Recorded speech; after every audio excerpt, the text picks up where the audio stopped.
This conference will now be recorded.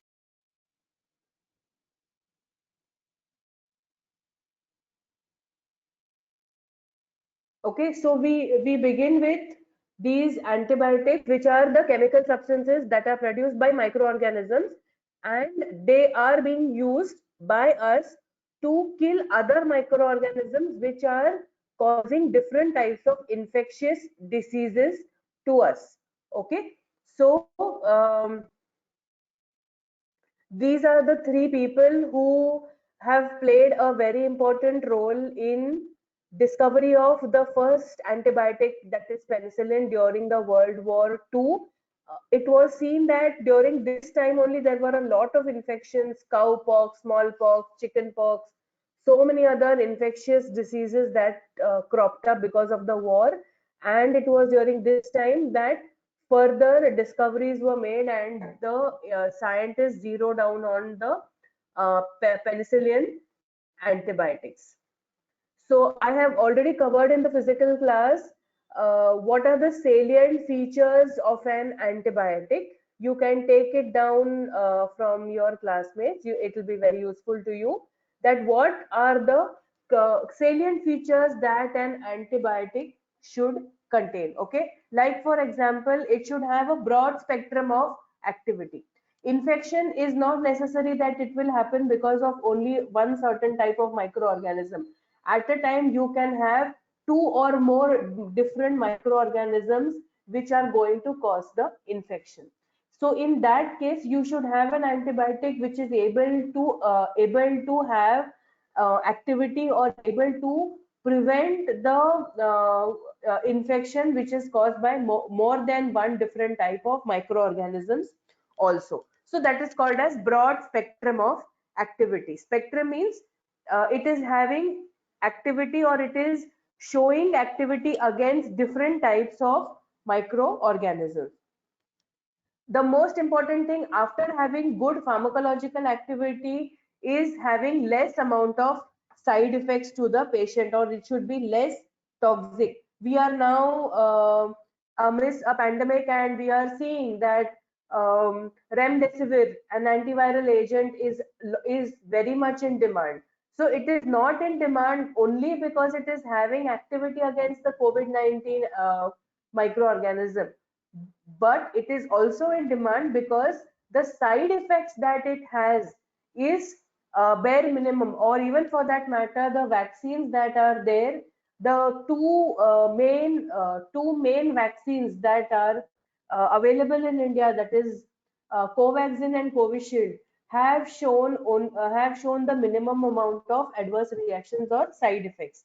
So it is very important for you to have an antibiotic which shows bare minimum or low incidence of side effects and toxicity in a patient.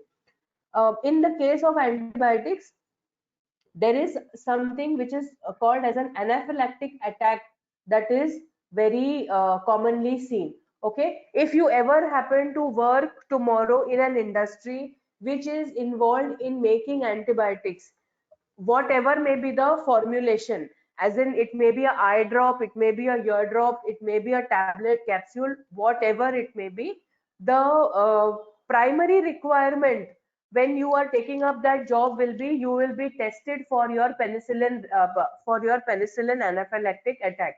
Are you susceptible, or uh, uh, are you going to face an anaphylactic attack when you come in contact with penicillin? Okay, so anaphylaxis is something that should not happen when an antibiotic is administered to a patient. It should be selectively toxic. That means it should only kill the microorganisms and not the human cells in which it is going to come in contact with. So one of the other ideal characteristics for an antibiotic is that it should be selectively toxic. It should be inexpensive and easy to produce. Once again, we'll come to the most in-demand antiviral that is going around today in our country. And a lot of black marketing is also going on of remdesivir. The injection, which is costing 450 minimum to 900 maximum, is being sold at 4,500 minimum now. Okay, so nobody is going to be able to afford such an expensive medicine. So the antibiotic that you have should or the antibiotic that you discover should be inexpensive and easy to produce, easy to procure. Then it should be chemically stable, it should have a good shelf life, not like you make it today and in 6 months time the chemical starts degrading and you lose the antibiotic activity. Then it should have minimal effect on the normal flora of the patient. You know that we have what is called as gut flora, which help us in the process of digestion. Please mute yourselves. So you are aware of this gut flora. So this particular antibiotic that you are taking is going to have some effect on this gut flora also, but it should be a minimal effect, and that is exactly why you face acidity or you face indigestion when you are on an antibiotic course. Okay, then we should be able to combine that particular antibiotic with other different agents and it should give a synergistic action. So these are some of the salient features or ideal characteristics of an antibiotics. We have already written all this down in the physical class. If you decide to define an antibiotic,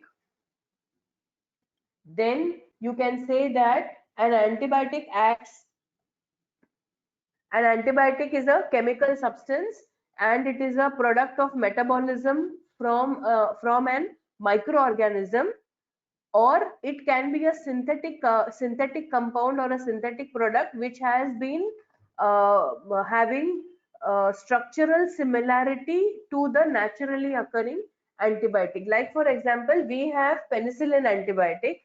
From penicillin antibiotic, we have derived or we have designed lot many synthetic products based on the structure of it. Okay, then it should be able to antagonize or it should be able to stop the survival of more than one microorganism species, and it should be effective in low concentration. So this is how you could define an antibiotic. Now this is the wall of a gram positive as well as a gram negative bacteria. You can see on your screen. Can you see?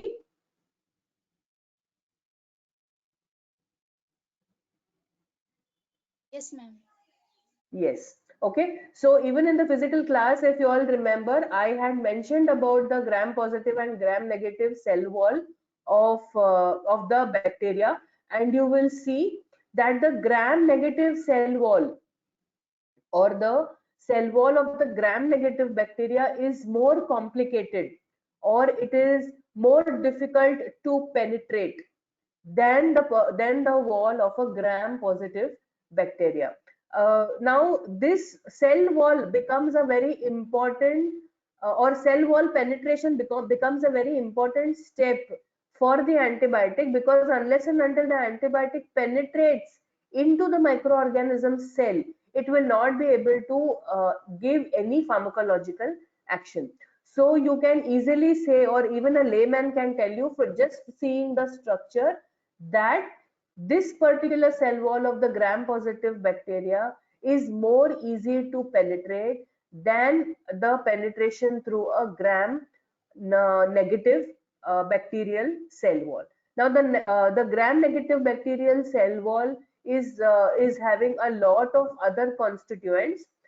The similar constituents is the peptidoglycan layer, okay, and the capsule which is surrounding. But other than this, it has porine proteins, it has perisplasmic space. Then then there is the capsule also, which is there around the peptidoglycan layer. There are what are the wall is you can say like a fort which has been fortified or which has been made very strong so that this gram negative bacteria can survive for a longer period of time. Now if you see the infections that a gram negative bacteria causes and a gram positive bacteria causes, to overcome an infection caused by gram-negative bacteria is more difficult than to overcome an infection which has been caused by a gram-positive bacteria.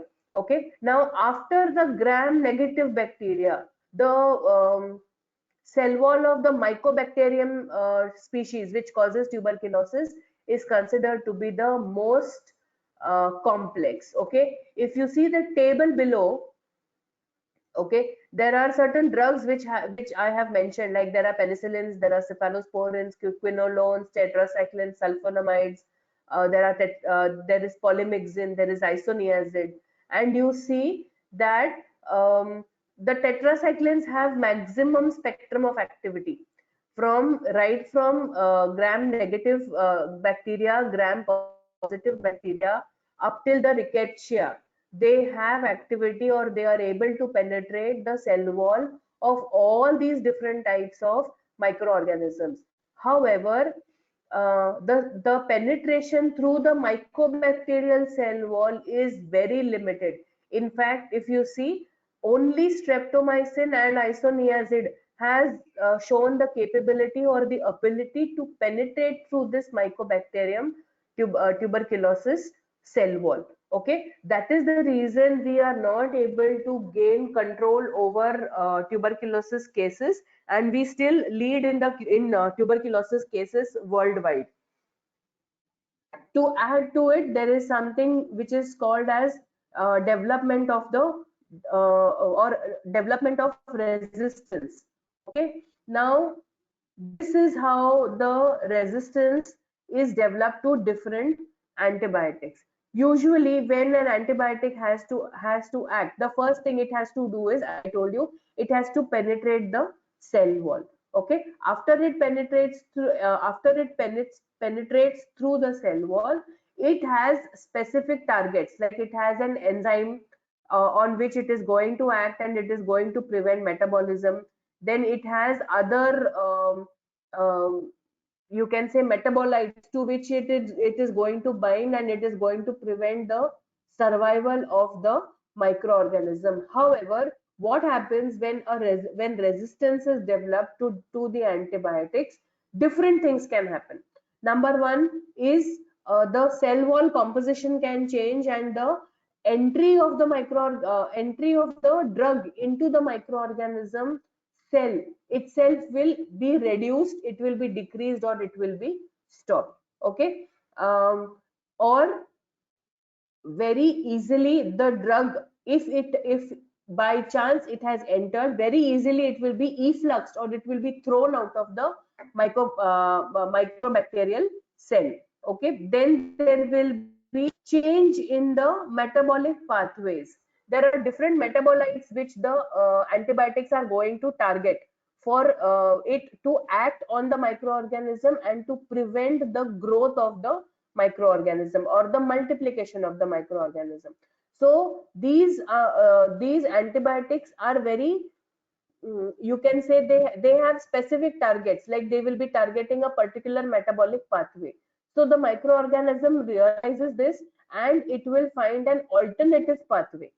So now the actual pathway on which the antibiotic was acting upon is no more present. So when it is not going to be present, what is going to happen is there is going to be resistance development. So you are taking the drug, the antibiotic is probably even penetrating through the cell wall, but it is not finding the target. It is like you have lost the key to the lock. Okay, or you have the key, but the lock itself has been changed.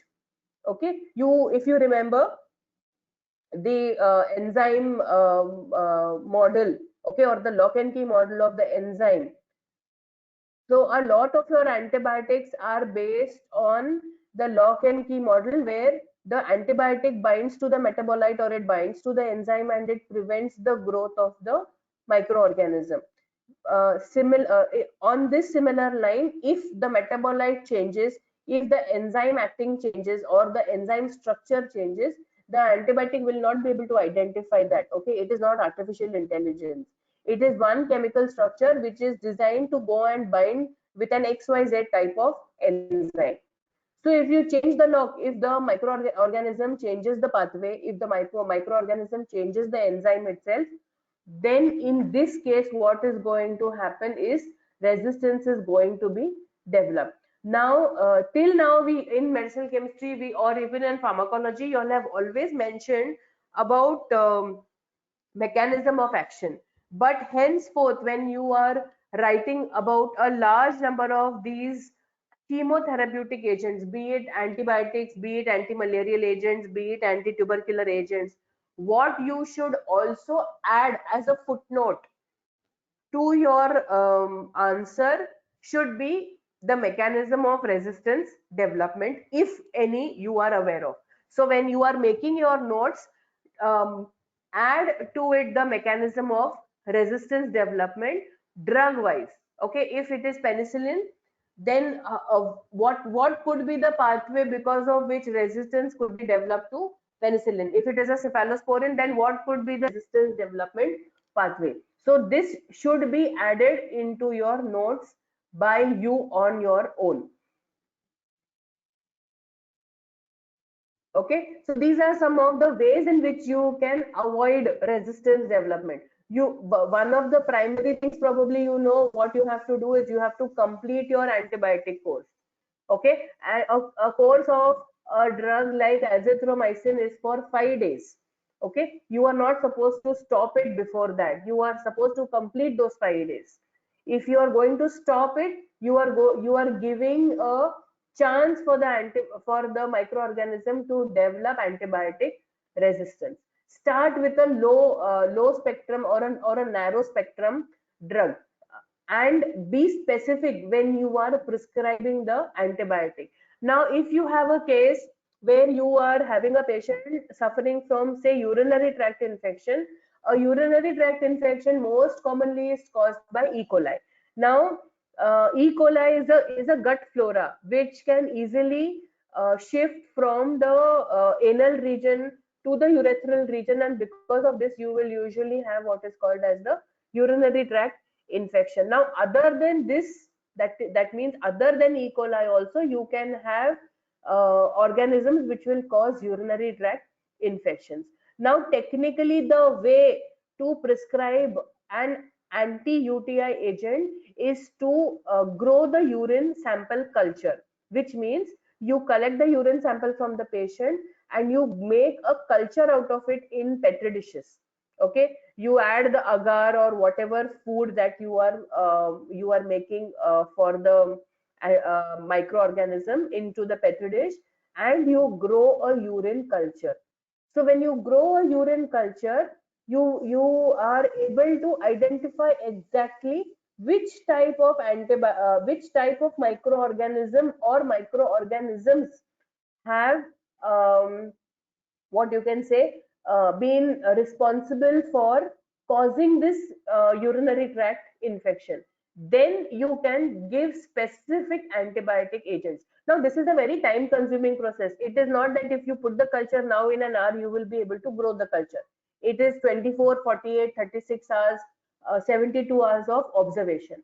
So in this case, what the doctor usually should do, or as a pharmacist you should do, is you start with a narrow spectrum of drug, so that at least the process of healing or killing the microorganisms um, begins. Okay, and then eventually when you get the urine culture report, you specifically start the antibiotic which is going to have a better activity and a better efficacy against the particular microorganism which has caused the disease. Okay, so these are some of the factors which are responsible, or you should take care of, so that you can avoid resistance development to antibiotics. I assume and presume you have noted them down.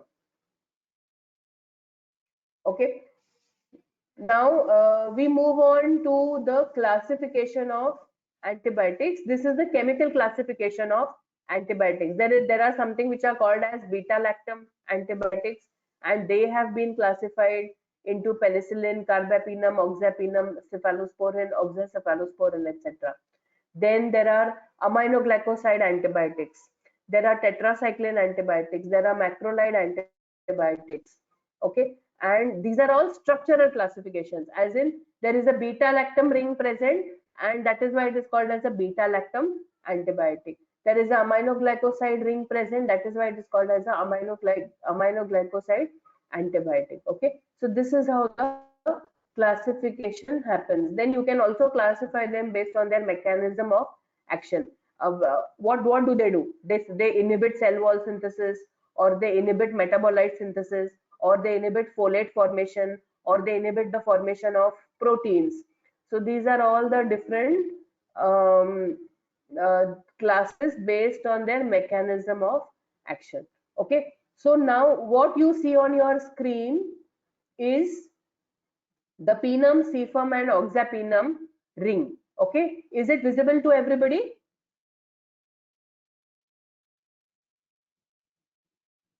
Yes, ma'am. Yes. Okay. Now what you see over here, the ring that I am pointing out to, this square. Okay. This square has one nitrogen and one C double bond O.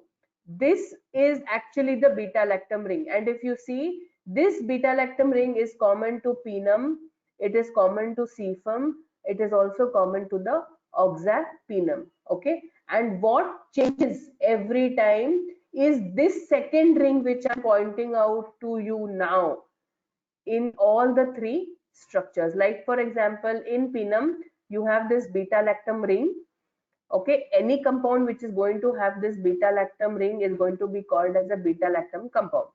To this beta lactam ring, we have already seen, when you join a 5-membered ring structure containing sulfur at the first position, you get what is called as a pinum ring system, and all your um, penicillin antibiotics are based on this pinum ring structure. Okay, now if you replace this 5-membered ring system with a 6-membered ring system,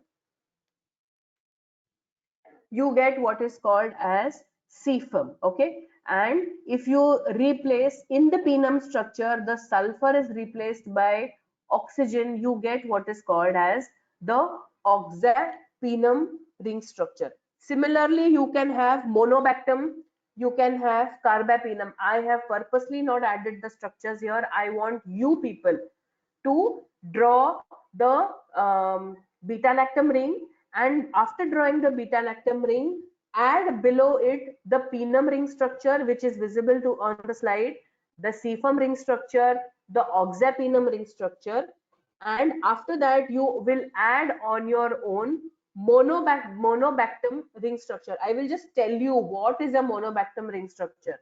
Draw the beta lactam ring. After you draw the beta lactam ring, don't draw this part. Don't draw the entire pinum, just draw the beta lactam ring structure. When you draw the beta lactam ring structure, you have N over here.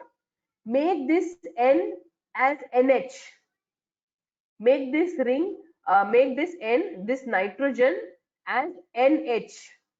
Okay, as an amine, NH. That is your monobactam ring structure. Okay, I hope you all are understanding. Then similarly, you have to make changes in this ring, this second cyclic structure which is attached to the beta lactam ring, and you have to get what is called as a carbapinum. Okay, you have to get the carbapinum ring structure. Now, penicillin examples are very easy. All the penicillins that we use, like benzyl penicillin, benzyl penicillin is the most commonly used, followed by ampicillin, amoxicillin. All of them fall in this category. Okay, then we have cefum, or what is called as the cephalosporin antibiotics, and here there are a large number of drugs which which are having this structure. That is, you have ceftriaxone, you have cephedrine, you have cephalaxin, you have cefotoxim, you have a wide variety of drugs here too. In the case of oxapinum also, you have a large number of drugs, like you have salbactam, you have tazobactam, and the most commonly that is used is what is called as the clavulanic acid, which is used with penicillin in the treatment of microbial infections. Okay, so I have told you examples for pinum, cefum and oxapinum. It is your responsibility now to get for yourself examples for monobactam ring structure and carbapinum ring structure. Is it clear to everybody? I hope you all are with me and you all are understanding everything. Okay. Yes, ma'am. Yes. Okay. Now we move on and we see over here the penicillin ring structure as well as the cephalosporin ring structure. You see over here that there is a beta lactam ring. Okay, this is the beta lactam ring. Then to this beta lactam ring, what is attached over here is a 5-membered ring system. This 5-membered ring is called as the thiazolidine ring.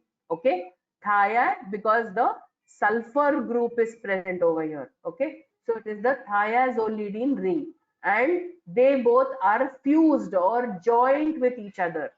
So it is a bicyclic ring structure. And then there is a side chain which is attached.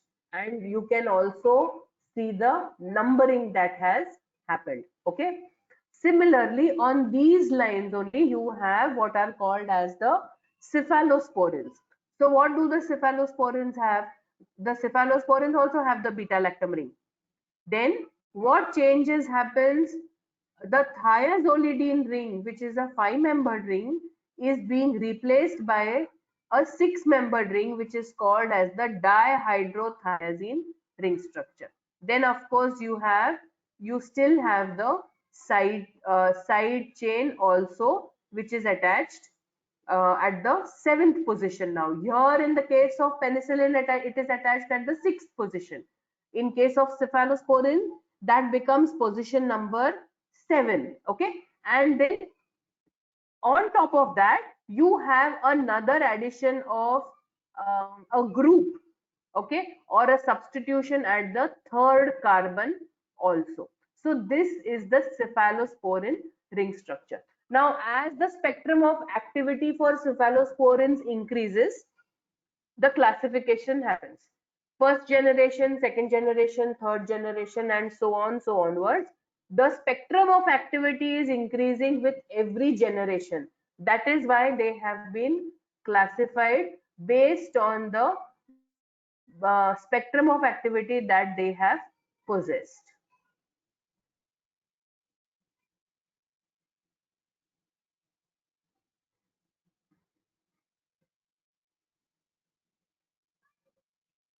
Okay, these are some of the examples.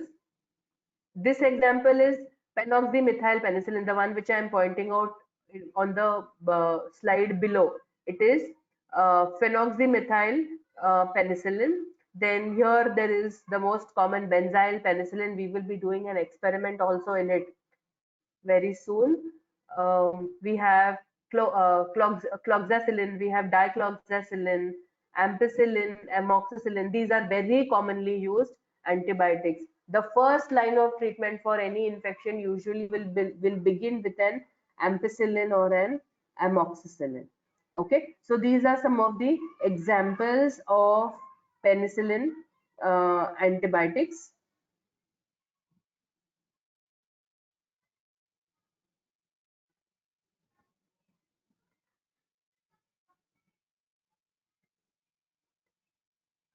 Then we have also done the SAR for penicillins. We have already finished it in the physical class. This what you see now is the stereochemistry of the penicillin molecule. Okay, so this is something that we have not covered even in our physical classes, that how is the stereochemistry of the penicillin antibiotics. Now with stereochemistry you also should know the nomenclature. Okay, so nomenclature is something that we have already finished. The pinum, cefum, oxapinum, these are all, this is all which is coming under the nomenclature of of the penicillin. Like it is the, you will see all of them, the oxapenums, the penums, the cefums, all of them have two ring systems, and these two ring systems are fused with each other, and both the ring systems are heterocyclic. Okay, so they are a bicyclic heterocyclic system, and usually you start the numbering from one part. Here in the case of penicillins, you start numbering from sulfur and you move ahead 1 2 3 4 5 6 and 7. This is how the numbering is seen in the case of penicillins. And if you decide to study the stereochemistry part of penicillins, you will see that at position number 3, 5 and 6, okay, I am pointing it out, 3, 5, 6, all these three are asymmetric carbon atoms. I assume at this level you know what is an asymmetric carbon atom. Just for those who have forgotten, asymmetric carbon atom is that which is having 4 different groups attached to it to complete its valency. Okay, then all the natural semi-synthetic and synthetic penicillins, whatever it may be, all of them will have these 3 asymmetric carbon atoms. Okay, and the C6 carbon atom will have L configuration. This is the C6. It is not only an asymmetric carbon atom, it has L configuration. C3 has D configuration. You can note this down. C3 has D configuration. C6 has L configuration. Then C3, C5 and C6 are all asymmetric carbon atoms. And whether the penicillin antibiotic is natural, semi-synthetic or synthetic, all these three carbon atoms will always remain asymmetric carbon atoms. And the last point that you could add is the acyl amino group, which is the C6. Okay, this one, the acyl amino group, that is C6, and the COOH, which is at carbon number 7, this one which I am pointing out just now too, they should be trans to each other. So this is a point of stereochemistry as well as SAR, that the acyl amino group attached to carbon 6 and the COOH at carbon 7, they should be in trans position to each other. So when you are asked to write about the nomenclature and stereochemistry of antibiotics, you need to mention the 5 rings, penum, oxapenum, cefum, and the other 2, that is monobactam. Also, you will have to mention with examples, as well as the last one, which is called as the carbapenem. Okay, so in nomenclature you will mention all 5.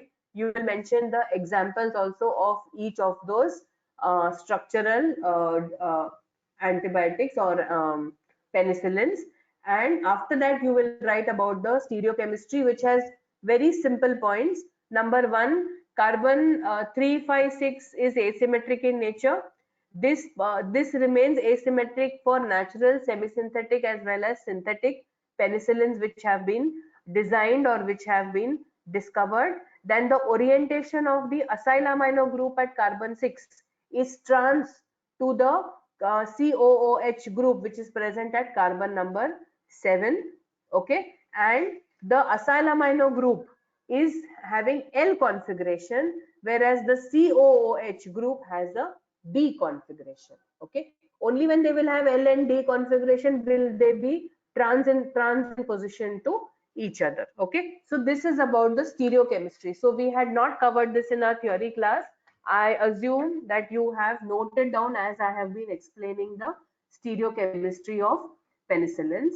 Okay, the SAR of penicillins is something that we have already covered in the physical class.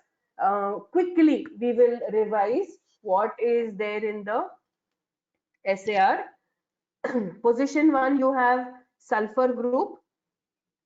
If you convert this sulfur group to sulfone or sulfoxide, the stability of the drug improves, but the activity of the drug decreases.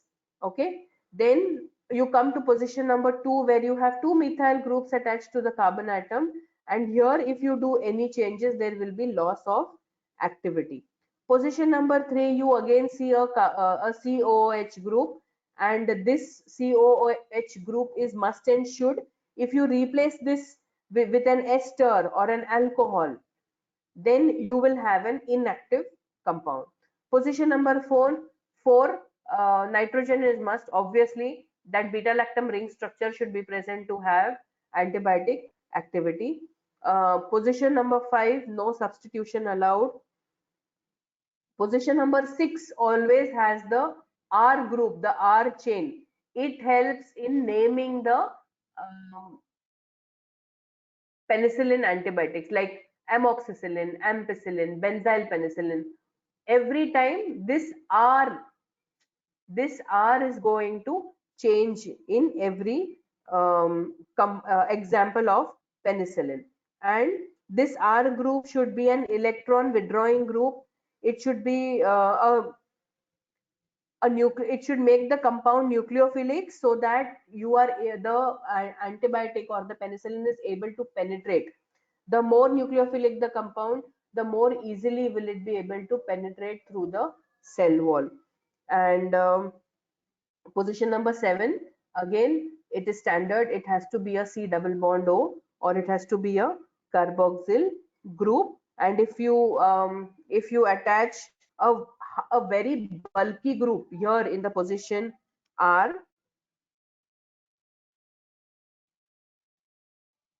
then you can have an antibiotic which is resistant to beta lactamase enzyme in vivo. Okay, so these are some of the SAR points for penicillin, which we had already covered. We have quickly revised it in this class. What we were left with in the class was the mechanism of action. Okay, so quickly take down the mechanism of action of beta lactam penicillins.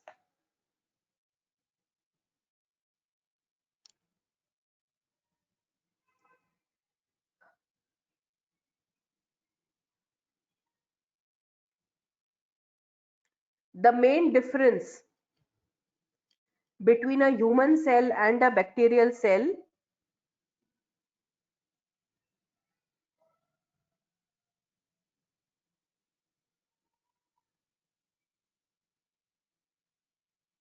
is the presence of a bacterial cell wall for its protection.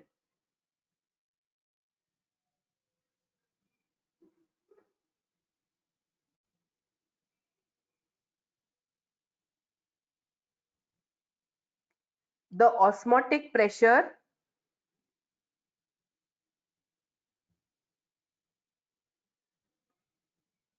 in gram-positive bacteria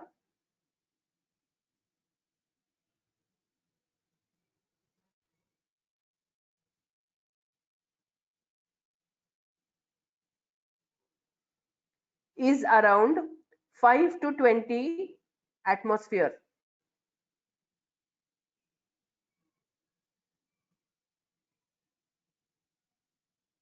while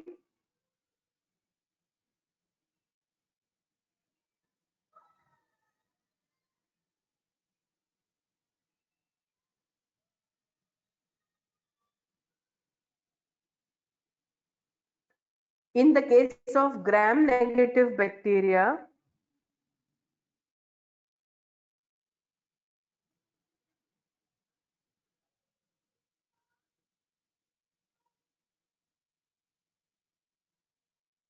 it is 5 to 6 atmosphere only.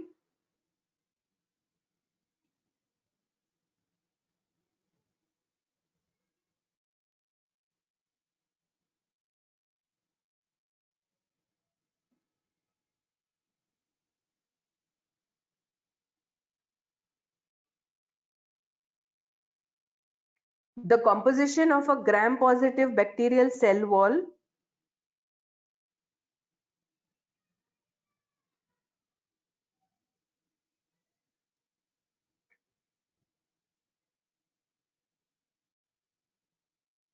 is made up of glycine and D-alanine, is made up of glycine and D-alanine.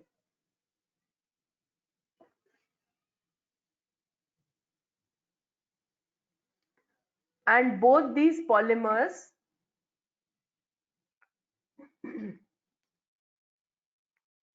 are linked to each other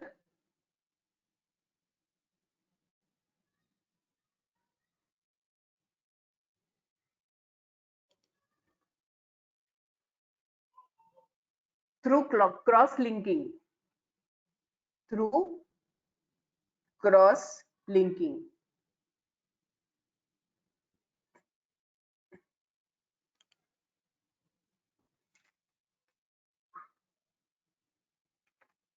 Okay, so if you see on the screen, this light purple color or lavender color part you can see in the gram-positive bacteria. This is going to be made up of D-alanine and glycine. Okay, and they are going to be cross-linked with each other. Now, if this cross-linking of D-alanine and glycine has to happen, then there are two enzymes which are very important to be present over there, and these two enzymes are D-alanine carboxypeptidase and D-transpeptidase enzyme. Okay, D-alanine carboxypeptidase and D-transpeptidase enzyme. So when both these enzymes will be present, this cross-linking of both the polymers will happen and you will get a strong cell wall.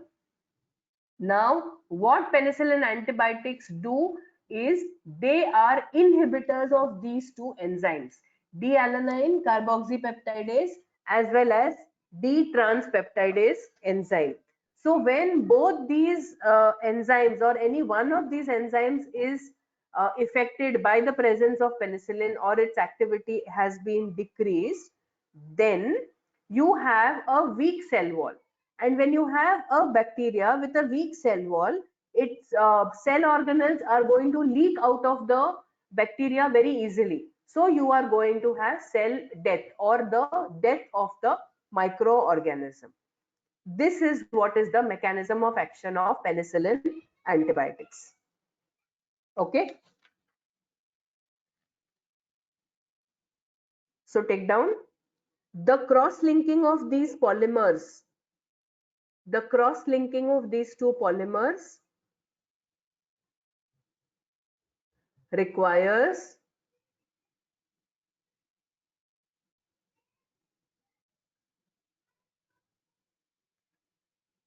two enzymes,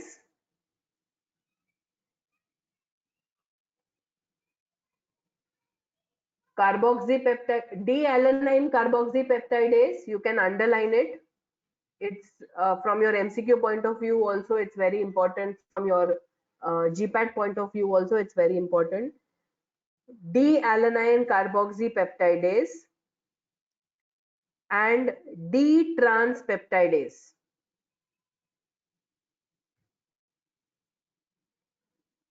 These beta-lactam antibiotics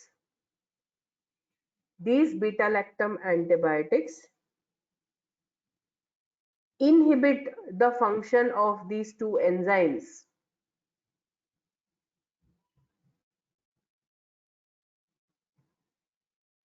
Thus inhibiting the cross-linking of the polymers.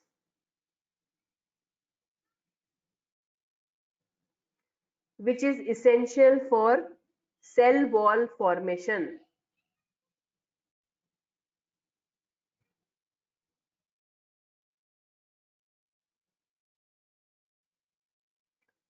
A weak cell wall in the microorganism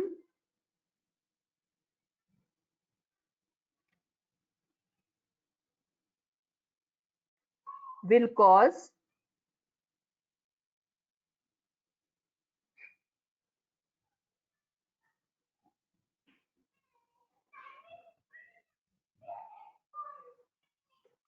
leakage of the cell organelles will cause leakage of the cell organelles, leading to death of the microorganism.